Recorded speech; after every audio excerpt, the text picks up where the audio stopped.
ശൂന്യനായ പാത്രം. അറിവിന്റെയും വളർച്ചയുടെയും താക്കോൽ. ഒരു സെൻ ആശ്രമത്തിൽ അറിവിനായുള്ള ദാഹവുമായി ഒരു വിദ്യാർത്ഥി എത്തിച്ചേർന്നു. ഗുരുവായ ആചാര്യൻ സമാധാനത്തിന്റെയും ജ്ഞാനത്തിന്റെയും പ്രതീകമായിരുന്നു. ദിവസങ്ങൾ കടന്നുപോയി. ഗുരു പല വിഷയങ്ങളെക്കുറിച്ചും വിദ്യാർത്ഥികളോട് സംസാരിച്ചു, ജീവിതത്തിന്റെ അർത്ഥങ്ങളെക്കുറിച്ച് പഠിപ്പിച്ചു. എന്നാൽ ഈ പുതിയ വിദ്യാർത്ഥിക്ക് താനെല്ലാം അറിഞ്ഞവനാണെന്ന ഒരു ഭാവമുണ്ടായിരുന്നു. ഗുരു എന്ത് പറയുമ്പോഴും ഇതൊക്കെ എനിക്കറിയാം, അല്ലെങ്കിൽ ഞാനിത് കേട്ടിട്ടുണ്ട് എന്ന മട്ടിൽ അവൻ പ്രതികരിച്ചു. ഒരു ദിവസം ഗുരു ഈ വിദ്യാർത്ഥിയെ തന്റെ അടുക്കലേക്ക് വിളിച്ചു. ഗുരു ശാന്തമായി ഒരു ചായക്കോപ്പയും ചായയും കൊണ്ടുവന്നു. എന്നിട്ട് വിദ്യാർത്ഥിയുടെ മുന്നിൽ വെച്ചിരുന്ന ശൂന്യമായ ഒരു പാത്രം ചൂണ്ടിച്ചോദിച്ചു, എന്താണ് ഈ ശൂന്യമായ പാത്രത്തിന്റെ ഉപയോഗം? വിദ്യാർത്ഥിക്ക് പെട്ടെന്ന് ഒരു ഉത്തരവും തോന്നിയില്ല. ശൂന്യമായ പാത്രത്തിന് എന്ത് ഉപയോഗം? അവൻ മനസ്സിൽ ചിന്തിച്ചു. അമ്പരപ്പോടെ അവൻ ഗുരുവിനെ നോക്കി. ഗുരു പുഞ്ചിരിച്ചുകൊണ്ട് പറഞ്ഞു, അതിലെന്തെങ്കിലും നിറയ്ക്കാൻ കഴിയും എന്നതിലാണ് അതിന്റെ ഉപയോഗം.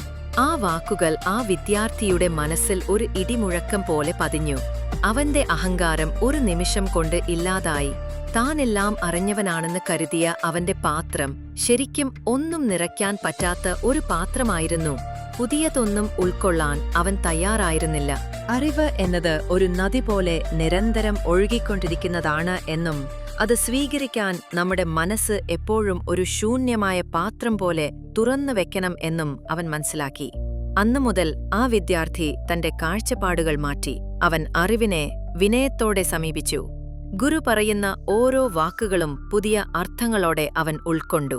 അവന്റെ മനസ്സ് ഒരു ശൂന്യമായ പാത്രം പോലെ പുതിയ അറിവുകളെയും അനുഭവങ്ങളെയും സ്വീകരിക്കാൻ തയ്യാറായി. പതിയെ പതിയെ അവൻ യഥാർത്ഥ ജ്ഞാനത്തിന്റെ പാതയിൽ മുന്നോട്ടുപോയി. ഈ കഥ നൽകുന്ന പ്രധാന സന്ദേശങ്ങൾ: തുറന്ന മനസ്സിന്റെ പ്രാധാന്യം.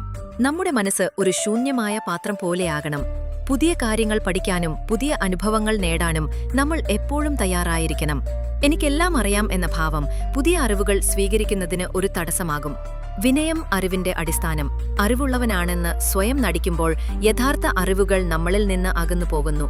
വിനയമുള്ള മനസ്സോടെ കാര്യങ്ങളെ സമീപിക്കുമ്പോഴാണ് നമുക്ക് കൂടുതൽ പഠിക്കാനും വളരാനും സാധിക്കുന്നത്.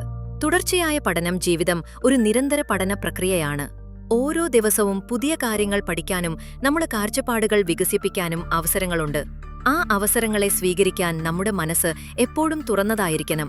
സ്വയം മെച്ചപ്പെടുത്തുക. നമ്മുടെ പാത്രം ശൂന്യമാക്കുമ്പോൾ നമുക്ക് നമ്മളെ തന്നെ മെച്ചപ്പെടുത്താനും കഴിവുകൾ വളർത്താനും സാധിക്കുന്നു. അറിവില്ലായ്മയെ അംഗീകരിക്കുന്നത് യഥാർത്ഥ ജ്ഞാനത്തിലേക്കുള്ള ആദ്യപടിയാണ്. അതുകൊണ്ട് നമ്മുടെ മനസ്സിനെ ഒരു ശൂന്യമായ പാത്രം പോലെ കാണുക. അറിവിന്റെയും അനുഭവങ്ങളുടെയും നന്മകൾ നിറഞ്ഞതാക്കാൻ എപ്പോഴും തയ്യാറായിരിക്കുക. അപ്പോൾ മാത്രമേ ജീവിതം കൂടുതൽ സമ്പന്നവും അർത്ഥവത്തുമാകൂ.